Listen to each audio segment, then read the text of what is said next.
thank you so much for watching our service today.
Good morning. and welcome to the First Unitarian Universalist Church of Houston, a congregation that welcomes you and extends a heartfelt and inclusive invitation to join us in meaningful worship and in service to the world. We greet all those who join us this morning, those in our sanctuary, all of our many online viewers, así como el creciente número de participantes bilingües que nos acompañan desde sus hogares.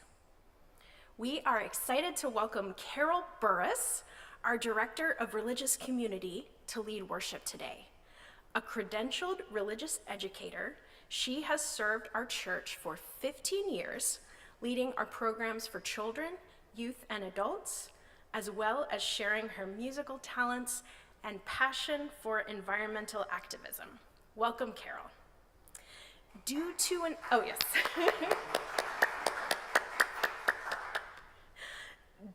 uptick in cases, we are again requiring the wearing of masks while inside the building.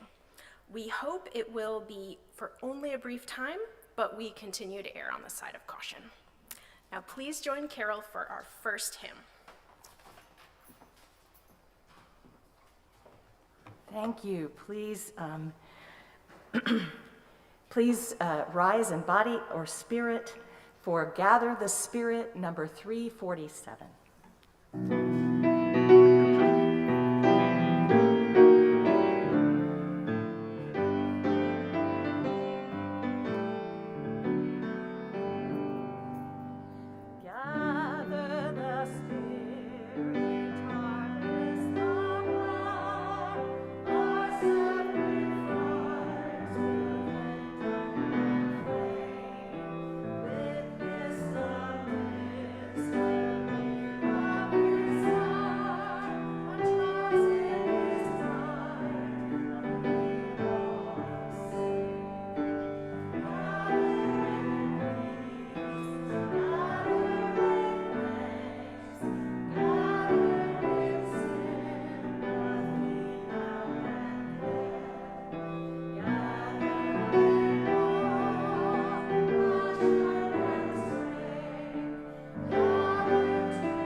And now for our call to worship with words written by Marion, Sewell.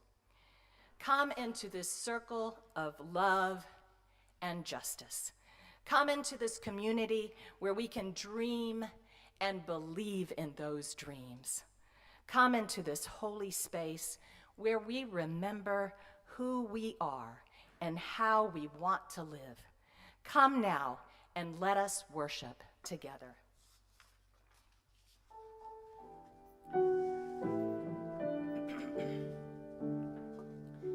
Celebremos compartiendo nuestros vidas, encendiendo esta luz.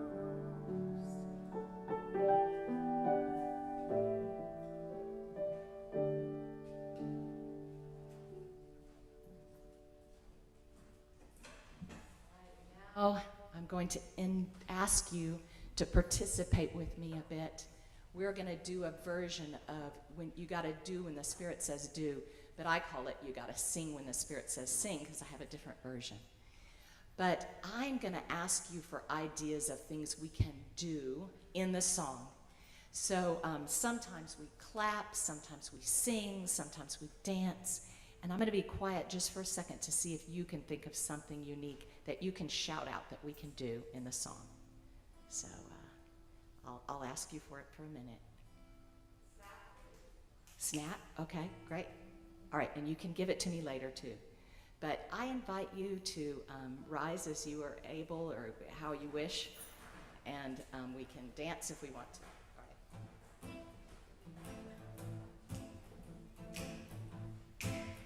You gotta sing.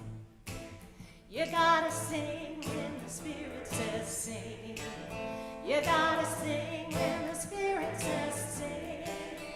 When the Spirit says sing, you gotta sing right along. You gotta sing when the Spirit says sing. Now we're gonna snap. You gotta snap when the Spirit says snap. You gotta snap when the Spirit says snap. When the Spirit says snap, you gotta snap right along. You gotta snap when the Spirit says snap. Now hold on a second. What are we going to do next? Hope? You gotta hope when the Spirit says hope. You gotta hope when the Spirit says hope. When the Spirit says hope, you gotta hope right along. You gotta hope when the Spirit says hope. What's next? You gotta clap when the Spirit says clap. You gotta clap when the Spirit says clap. When the Spirit says clap, you gotta clap when the Spirit says clap. What's next?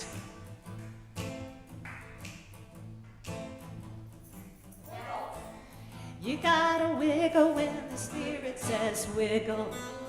You gotta wiggle when the Spirit says wiggle, and it's good for you. When the Spirit says wiggle, you gotta wiggle right along. You gotta wiggle when the Spirit says wiggle. Let's do two more.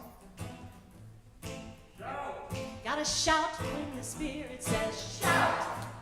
You gotta shout when the Spirit says shout.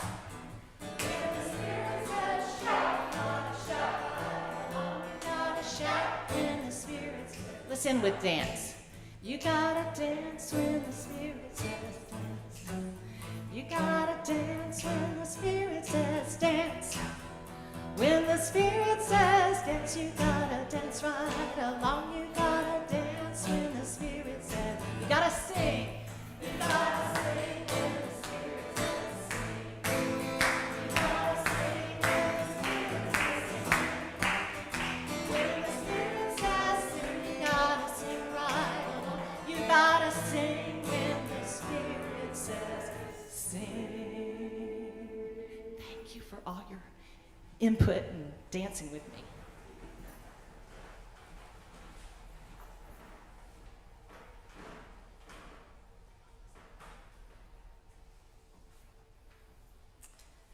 All right, we're going to settle in a little bit now. Please join with me in the spirit that some call meditation and others call prayer. Make yourself comfortable, relax. Take one deep breath and then another. You are invited to open your mind and open your heart. Spirit of life and love, God of many names and mystery beyond all understanding, as we face the multiple difficulties of our time, allow us the ability to take care of ourselves and take care of others, to be gentle with ourselves and those around us. Allow us to show compassion in our words and deeds and to help when we are able. Please soothe us as we navigate these baffling, uncharted waters. We pause now together to lift up that which sits heavy on our hearts or brings us joy. We lift up Richard Brostad, who has moved into hospice care, and our care team continues to offer support. We lift up the friends and family of Stuart Chatkin, whose memorial service will take place here at First Church and via Zoom on July the 30th at 2 p.m. We lift up the friends and family of Gail Wilkins, who passed away on Wednesday. A memorial service for Gail will be at FIRSTUU, likely in a couple of months. I invite you now to say the name or bring to mind those you wish to be held by the loving embrace of this religious community.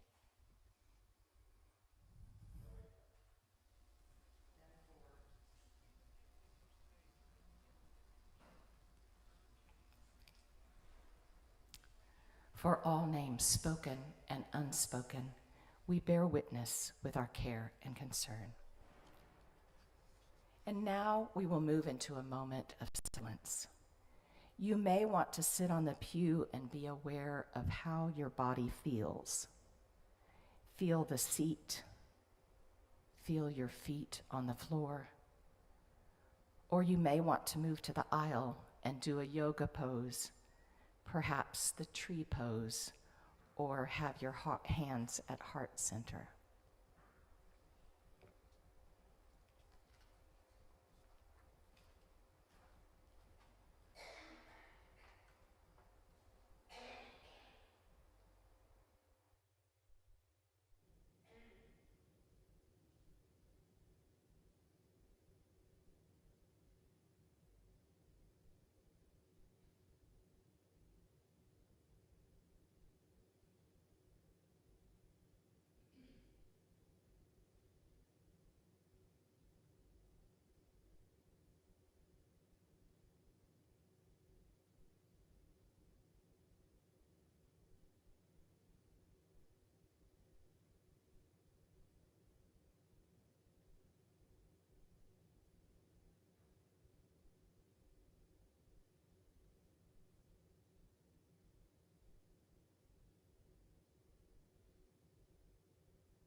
Each week, our morning offering is shared with an organization that shares our Unitarian Universalist values and through which we may live out our principles in the world.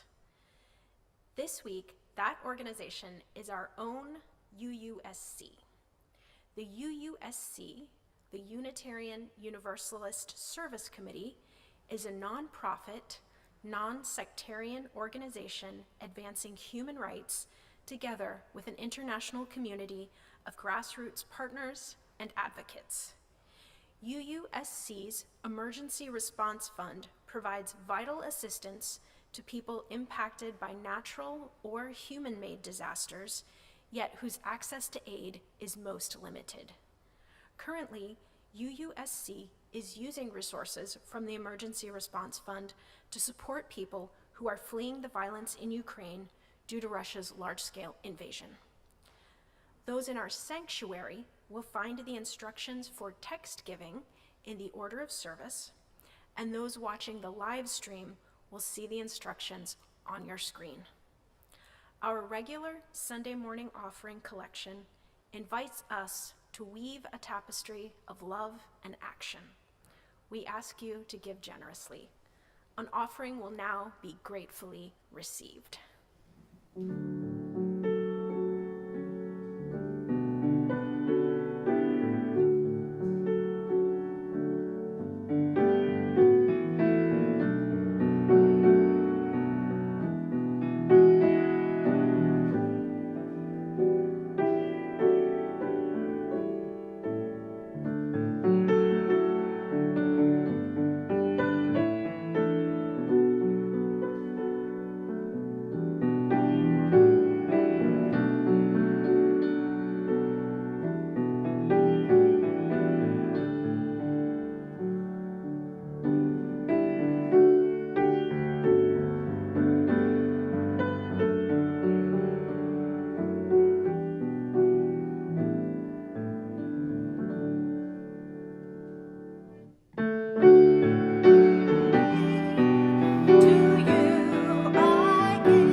To the work of this church, which is weaving a tapestry of love and action, we dedicate our lives and these our offerings.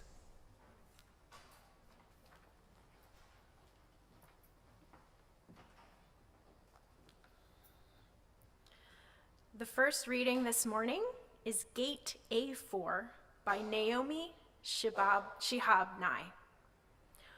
Wandering around the Albuquerque airport terminal, after learning my flight had been delayed 4 hours, I heard an announcement. If anyone in the vicinity of Gate A4 understands any Arabic, please come to the gate immediately. Well, one pauses these days. Gate A4 was my own gate. I went there. An older woman in full traditional Palestinian embroidered dress, just like my grandma wore, was crumpled to the floor, wailing. "Help," said the flight attendant. "Talk to her. What is her problem? We told her the flight was going to be late, and she did this." I stooped to put my arm around the woman and spoke haltingly. "Shudua, shubido kabibti. Estoni shwe min fadlek. Shubitziwe." The minute she heard any word she knew, however poorly used, she stopped crying. She thought the flight had been canceled entirely. She needed to be in El Paso for a major medical treatment the next day. I said, "No, we're fine. You'll get there, just later. Who is picking you up? Let's call him." We called her son. I spoke with him in English. I told him I would stay with his mother till we got on the plane and ride next to her. She talked to him. Then we called her other sons, just for the fun of it. Then we called my dad, and he and she spoke for a while in Arabic and found out, of course, that they had 10 shared friends. Then I thought, just for the heck of it, why not call some Palestinian poets I know and let them chat with her? This all took up 2 hours. She was laughing a lot by then, telling of her life, patting my knee, answering questions. She had pulled a sack of homemade mamoul cookies, little powdered sugar crumbly mounds stuffed with dates and nuts, from her bag, and was offering them to all the women at the gate. To my amazement, not a single woman declined one. It was like a sacrament. The traveler from Argentina, the mom from California, the lovely woman from Laredo. We were all covered with the same powdered sugar, unsmiling. There is no better cookie. And then the airline broke out free apple juice from huge coolers, and 2 little girls from our flight ran around serving it, and they were covered with powdered sugar too. And I noticed my new best friend, by now we were holding hands, had a potted plant poking out of her bag, some medicinal thing with green, furry leaves. Such an old country tradition. Always carry a plant. Always stay rooted to somewhere. And I looked around that gate of late and weary ones, and I thought, this is the world I want to live in, the shared world. Not a single person in that gate, once the crying and confusion stopped, seemed apprehensive about any other person. They took the cookies. I wanted to hug all those other women too. This can still happen anywhere. Not everything is lost.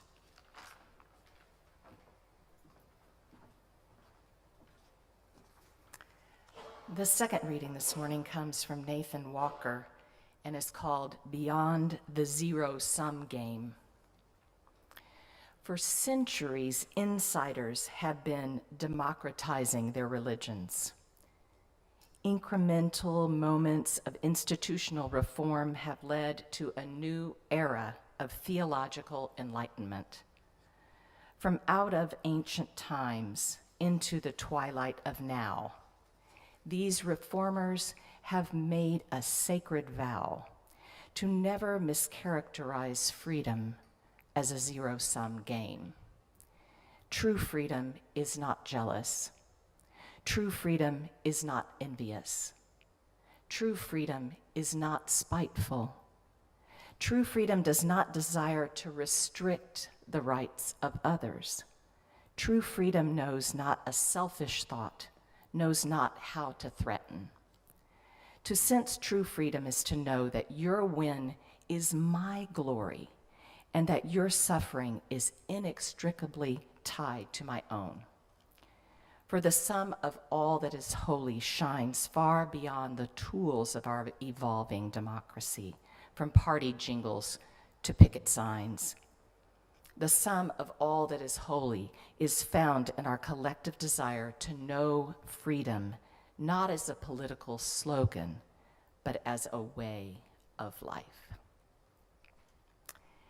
Now I invite you, we are going to do a 2-part round for Now I Walk in Beauty. It's put in your order of service, Now I Walk in Beauty, and I'll actually be singing it in a different key for any of you who notice. But we're going to do 2 parts, but I'm going to sing it through a couple of times, and then we'll invite you to join the round.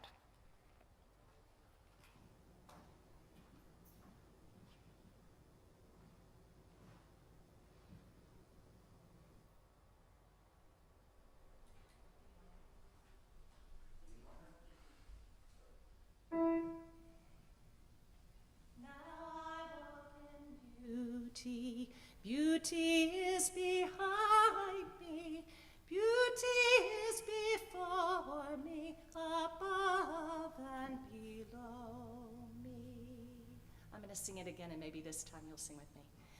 Now I walk in beauty, beauty is behind me, beauty is before me,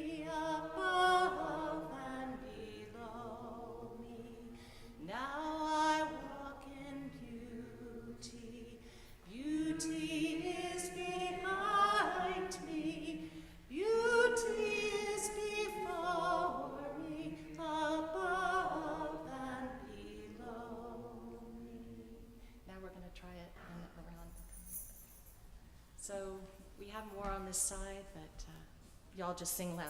Okay. Yes. Now I walk in beauty. Beauty is behind me. Beauty is before me, above and below me. Now I walk in beauty. Beauty is behind me. Beauty is before me, above and below me. Now I walk in beauty. Beauty is behind me. Beauty is before me, above and below me, above and below me.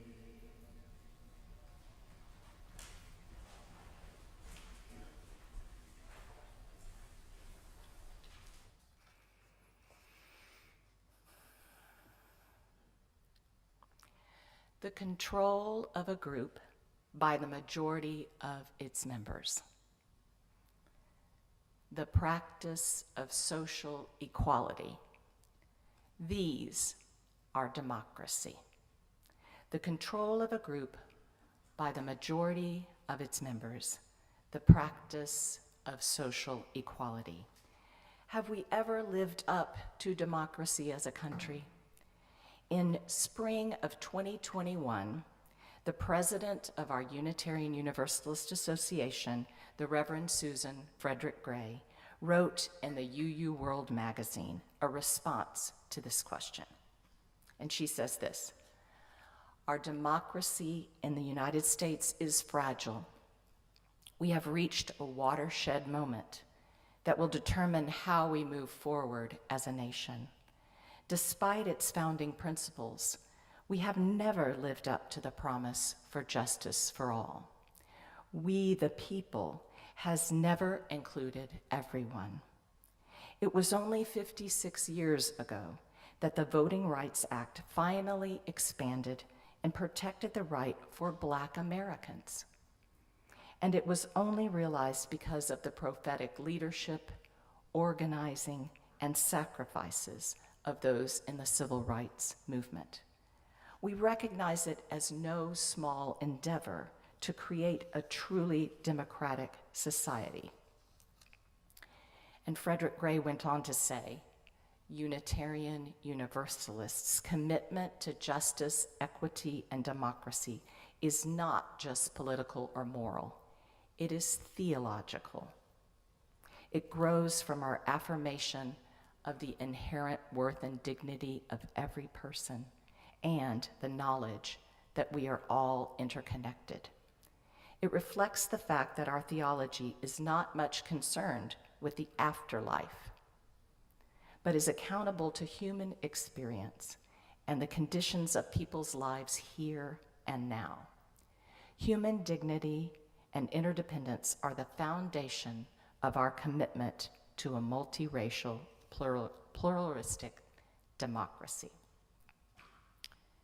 So it is within this UU theology and principles and our efforts here at First Unitarian Universalist Church of Houston in reimagining democracy this summer that we take a closer look, but this week through a different lens.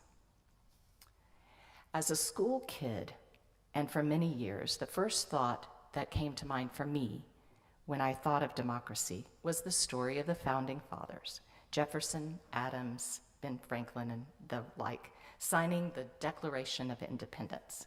And we were taught that these men came to this land with a new idea of government that contrasted from the kingdoms of Europe, a new idea that was constructed in 1776. And somewhere along the way later, I learned about the democracy in ancient Greece. And then there was something I heard recently, a quote from a short informational video from Chickasaw TV. She said this: Benjamin Franklin was inspired by the governments he found within the tribal council houses in this continent. The Chickasaw were a prominent example of a successful sovereign nation that met in council houses where they listened, spoke their minds, voted, and remained united as a people. So, in Philadelphia, Franklin and soon other founding fathers persuaded the remaining state delegates to form a self-ruling union and to form and sign America's Constitution.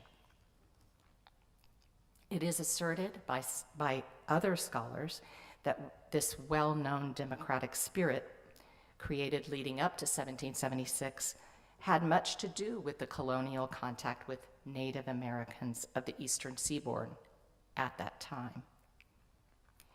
In the book Restoring the Kinship Worldview by Wahenkepe Topa and Darcia Narvaez, there's a list of 40 common elements of indigenous worldview contrasted with those of dominant Western culture.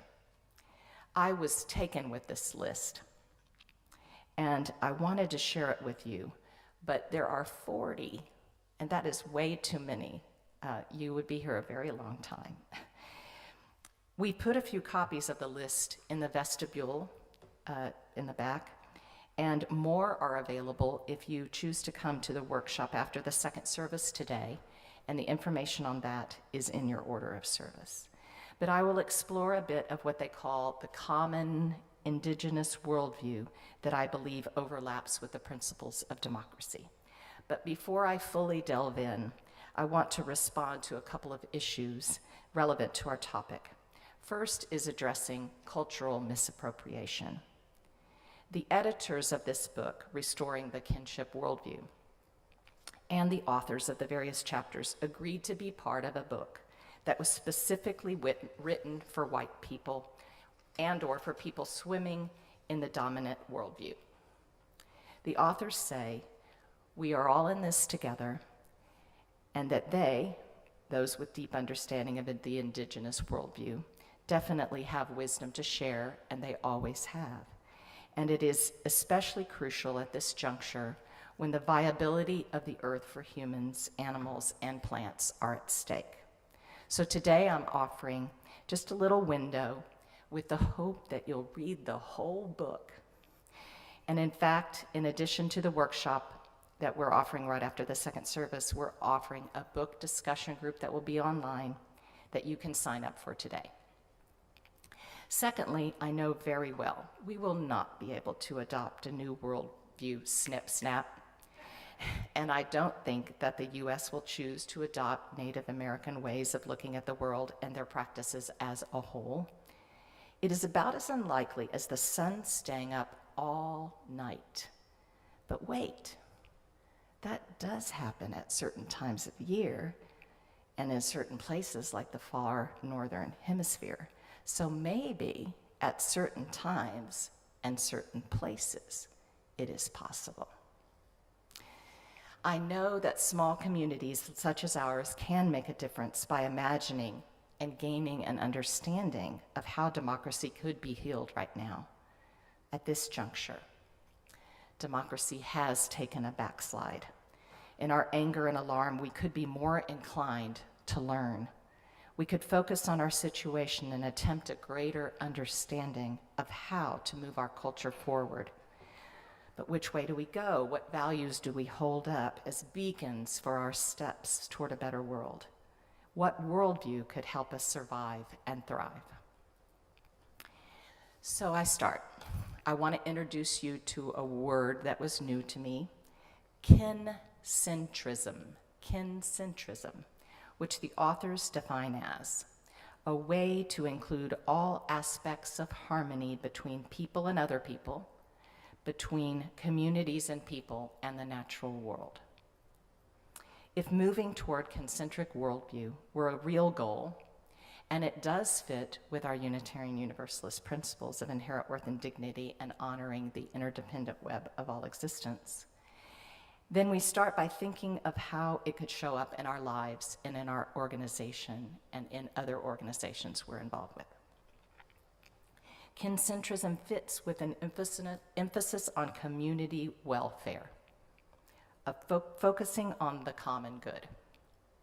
It helps members of a group think beyond individualism, beyond rights, and into responsibilities in support of others.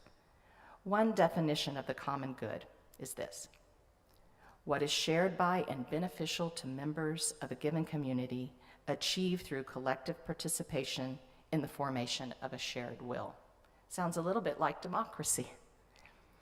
It necessitates the respect of others' dignity and rights, rather than an aggregation of preferences, which might be represented by votes. Creating common good works better when members deliberate and come to a shared agreement, like consensus. A healthy democracy has structures in place that attempt to create a common good and community welfare. And within local governments, there can be open meetings to get input from citizens that help elected officials make decisions about projects and policies that meet the needs of those who they govern. In all change, we need those who are trying to be agents of the big picture change by pushing elected officials to make decisions that meet the needs of the large group. And we also need people who are doing change in the way that they live their lives. So one way to create change is to do so in your own home and in your own yard. One proven way is through the principles of permaculture, which directly relate to kincentrism and the common good. The permaculture prime directive says this: the most important thing you can do when you make important decisions is to ensure survival of future generations and the web of life. To do this, you need 3 ethical principles, and the design principles designed from the only long-term sustainable systems we know: indigenous tribal societies, and what they call climax ecosystems of forest and prairie, which are basically ecosystems that are in balance. The 3 ethical principles are care of people, care of the earth, and fair share. Fair share of surplus resources for all life forms now and in the future. Care of people, society, and individuals make it easy for people to access the resources they need. Care of the earth, we need to provide for all life systems to continue and multiply. Ecosystems have evolved over eons to be complex precision machines, and each part is necessary for the whole to work. And fair share, each of us needs to govern our own consumption and that of our descendants so there will be resources for all. So it is clear that the benefit for individuals is the benefit and connection to the well-being of the community. But from a more individualistic perspective, there's this: it can be beneficial to individuals as well.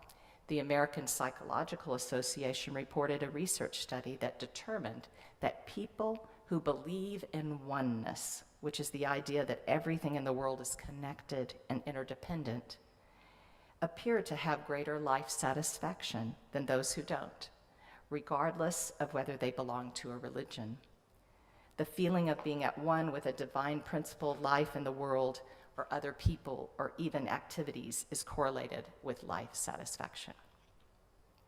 Perhaps this life satisfaction is also supported by another aspect of Indigenous worldview, which is the strong sense of personal viability, a socially purposeful life.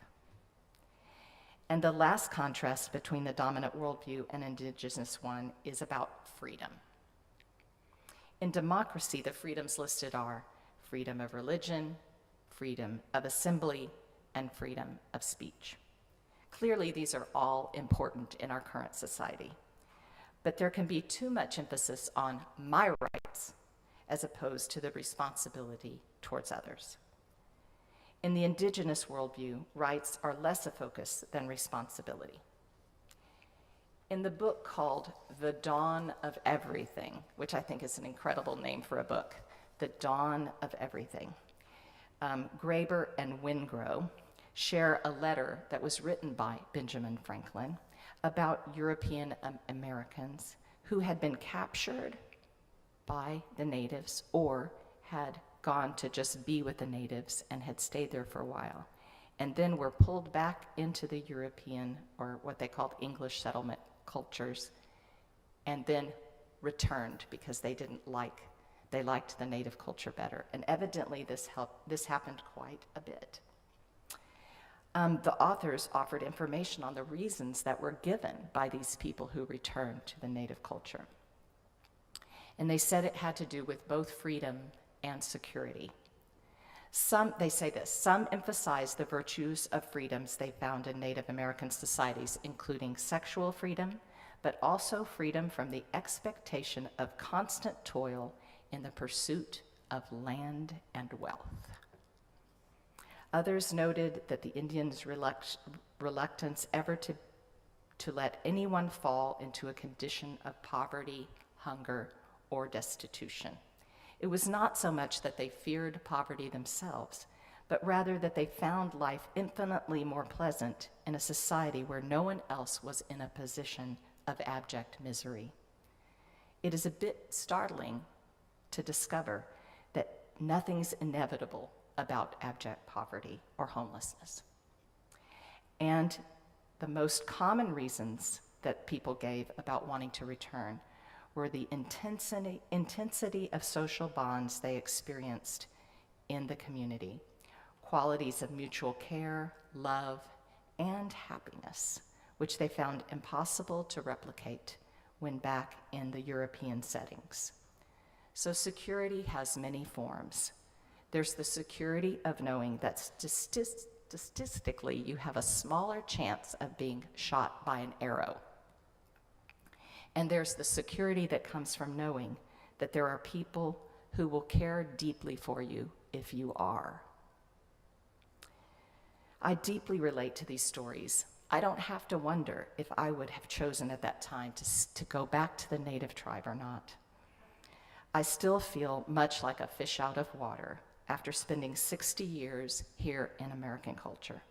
So I long for a change that moves us in the direction of kin-centrism, of care for people, of care for the earth, of sustainability for future generations.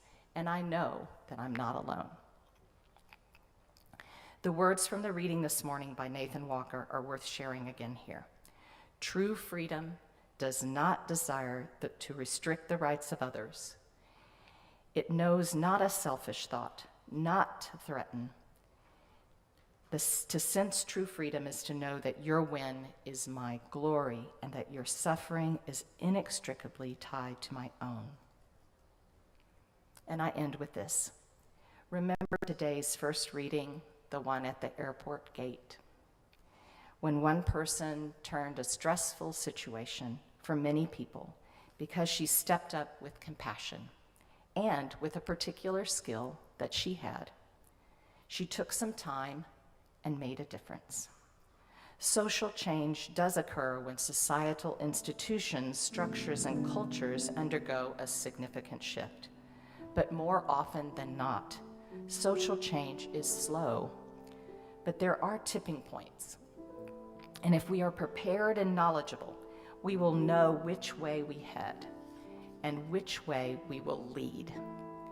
And at the moments when we can make a difference, large or small, they do come, and we will watch for them. Gradually, in the meantime, we learn new ways of being, consider practices and worldviews that focus on the well-being of all. Take rests in between, take care of yourself and your family, but sometimes keep an eye open for your moment to create shifts in the world, and not to restore our democracy, but to create one that is better, more rooted in the values that we hold dear. May it be so. Amen.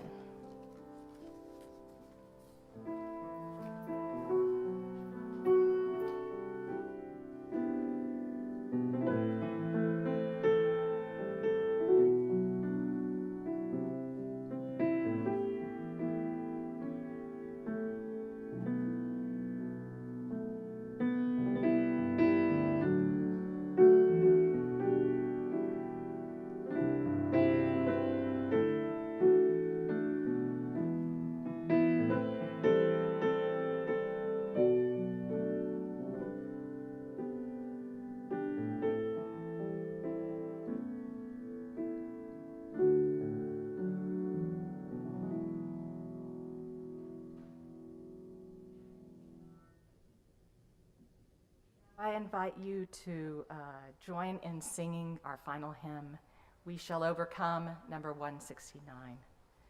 Please rise as you are willing and able.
Pick it up a little bit.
As we extinguish the chalice, please join me in reading the words that are printed in your order of service.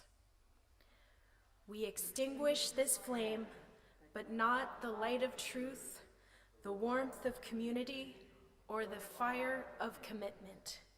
These we carry in our hearts until we are together again.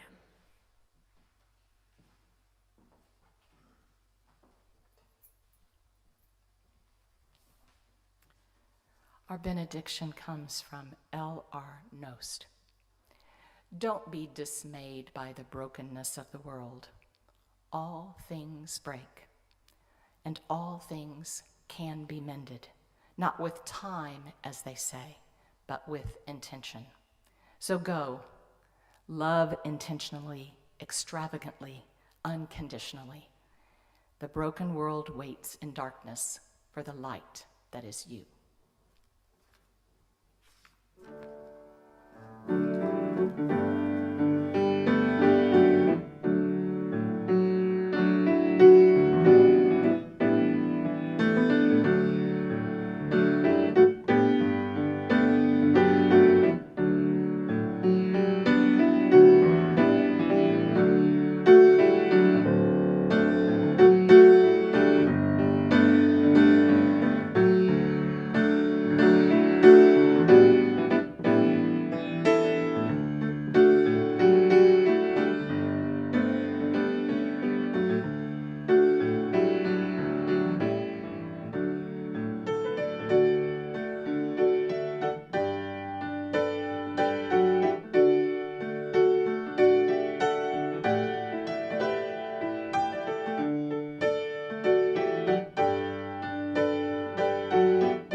Thank you so much for watching our service today. We're glad you're part of our online community, where we welcome people who are diverse in faith, ethnicity, history, as well as gender identity and sexual orientation. There are many different ways you can get involved in our community. One you can do right now is by clicking like below or subscribing to our channel. If you're interested in joining our congregation, please email us at membership@firstuuhouston.org. Thanks so much for joining us.